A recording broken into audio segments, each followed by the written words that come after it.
தந்தை பெரியார் ஈவே ராமசாமி.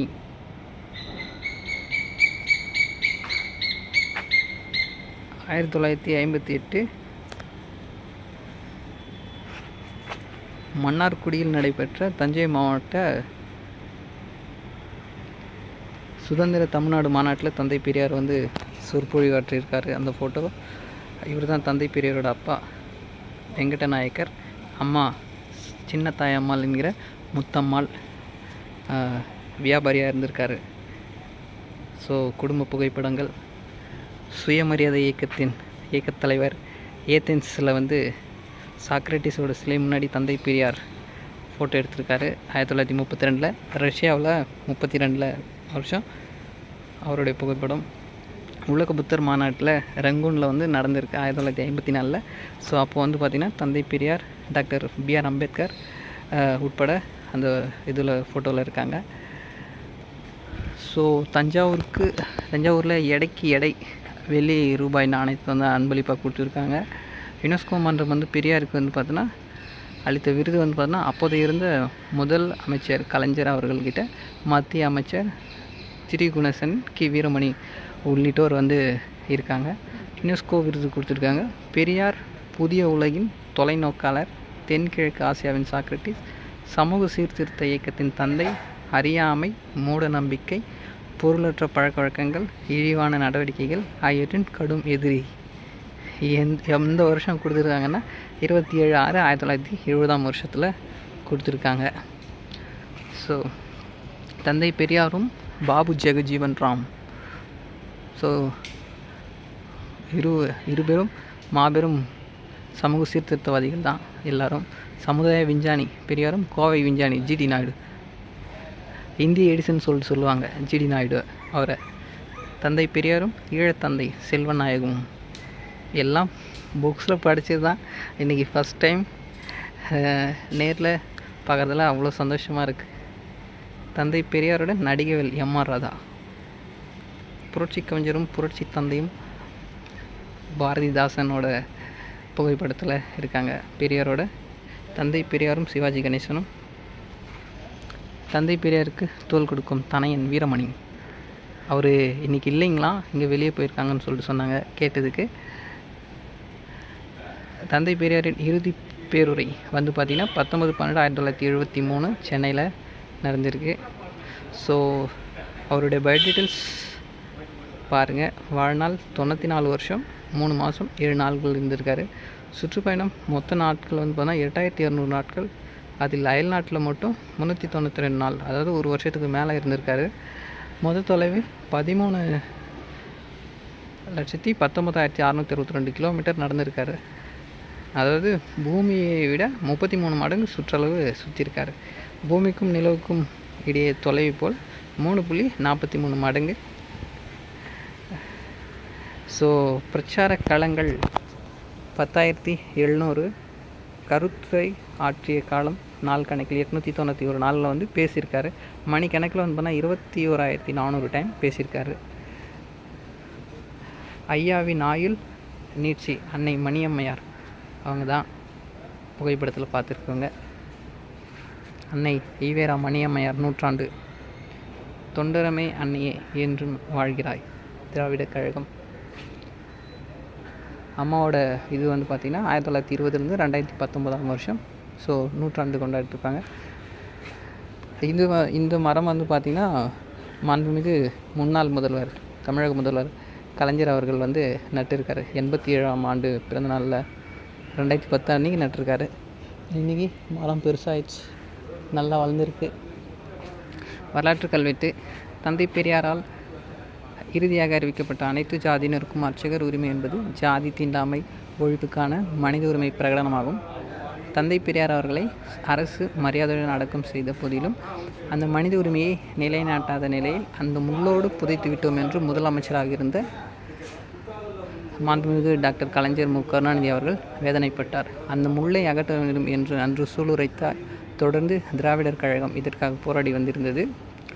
5ஆம் முறையாக தமிழ்நாட்டின் முதலமைச்சராக பதவி பொறுப்பு ஏற்ற முதல் அமைச்சர் மாண்புமிகு மாண்புமிகு டாக்டர் கலைஞர் கருணாநிதி அவர்கள் முதலமைச்சரை கூட்டத்திலே நிறைவேற்றிய முதல் தீர்மானமே இந்த முல்லை அகற்றுவது என்பதுதான்.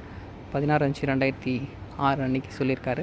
தனிச்சட்டம் மூலமாக இதனை செயல்படுத்தி பெரியார் நெஞ்சில் தைத்த முல்லை தமது பேனா மூலம் சட்டம் இயற்றி 22/8/2006 பெரியாரின் இறுதி ஆசையான அனைத்து ஜாதியினருக்கும் அர்ச்சகர் உரிமை என்பதை கொண்டு வந்து மாண்புமிகு மாண்புமிகு முதல் அமைச்சர் கலைஞர் அவர்களின் சாதனை ஜாதி தீண்டாமை ஒழிப்பு வரலாற்றில் மனித உரிமை திசையில் அரும்பெரும் சாதனையாகும்.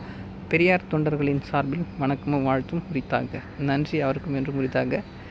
திராவிட கழகத்தோட தலைவர் திரு கி வீரமணி அவர்களோட சொற்பொழிவு தான் இந்த வரலாற்று கல்வெட்டு. ஸோ இது வந்து பார்த்திங்கன்னா நம்மளோட முன்னாள் முதல்வர் கருணாநிதி அவர்கள் வந்து பாராட்டு தெரிவிச்சிருக்காங்க இந்த கல்வெட்டில்.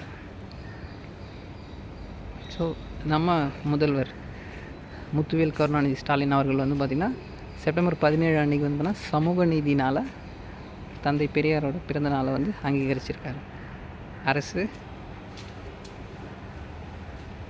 அரசாணை வெளியிட்டு இதுதான் வந்து நீங்கள் பார்த்துட்ருக்கீங்க. ஸோ இப்போ தான் நம்ம பெரியாரோட நினைவிடத்துக்கு உள்ளே போகலாம். எழில்மிகு அழகுமிகு தோற்றங்கள் பாருங்கள். நாட்கள் சென்றாலும் ஆண்டுகள் சென்றாலும் ஒரு மிகப்பெரிய சீர்திருத்தவாதியை அவரை நம்ம இப்போ நேரில் காண போகிறோம். ஸோ இதுதான் அவரோட லெஃப்ட் சைட் போகிற வழி. ஸோ ஒருத்தருக்கும் ஒரு கோட்ஸ் இருக்குது.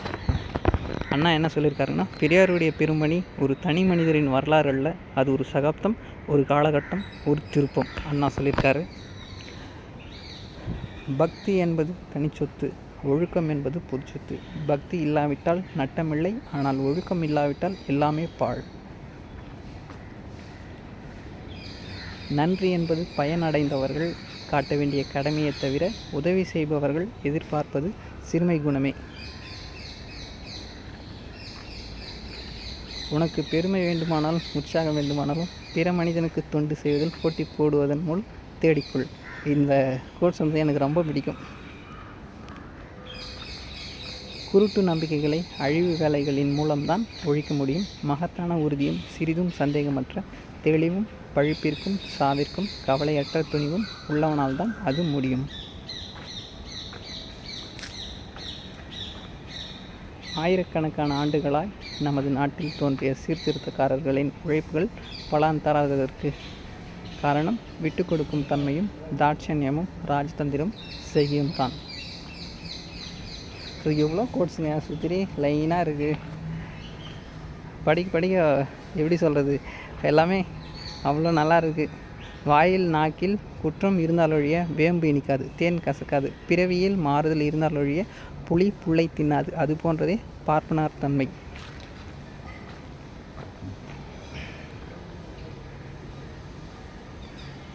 பெரியாரோட கோட்ஸ், ஃபேமஸான கோட்ஸ் இதுதான் சொல்லுவாங்க. கடவுள் இல்லை, கடவுள் இல்லை, கடவுள் இல்லவே இல்லை. கடவுளை கற்பித்தவன் முட்டாள், கடவுளை பரப்பியவன் அயோக்கியன், கடவுளை வணங்குகிறவன் காட்டுமிராண்டி.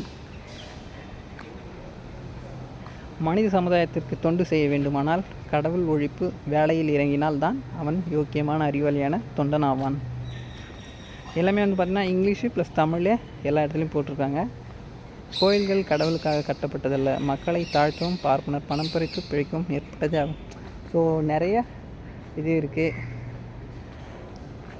நீங்கள் அதுதான் ஒரு இதில் உங்களுக்கு நான் வீடியோஸாக காமிச்சிட்ருக்கேன். திராவிட மக்களை ஆரிய வலையில் வீழச் செய்து அவர்களை தன்மானம் பகுத்தறிவுற்றவர்களாக செய்வது ராமாயணம் பாரதமும் ஆகும். ஸோ பாரதம்னா மகாபாரதத்தை சொல்லியிருக்காரு.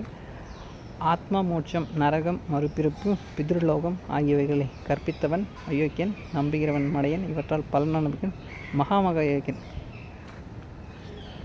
உங்கள் குறைபாட்டுக்கெல்லாம் மூல காரணம் சூத்திரர் என்று ஒப்புக்கொண்டது தான். அதற்காக வெட்கப்படுங்கள். சூத்திரனாக வாழ்வதை விட அந்த பட்டத்தை ஒழிக்க சாவது மேல். ஸோ நம்மளோட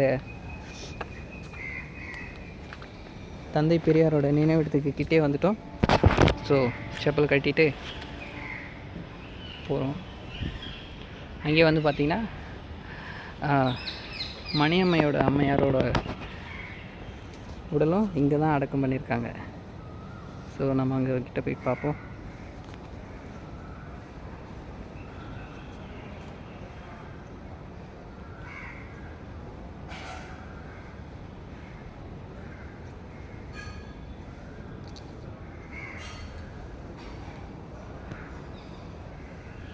அன்னை ஈவேரா மணியம்மை 10/3/1920 16/3/1978 மறைஞ்சிருக்காங்க இந்த மண்ணை விட்டு.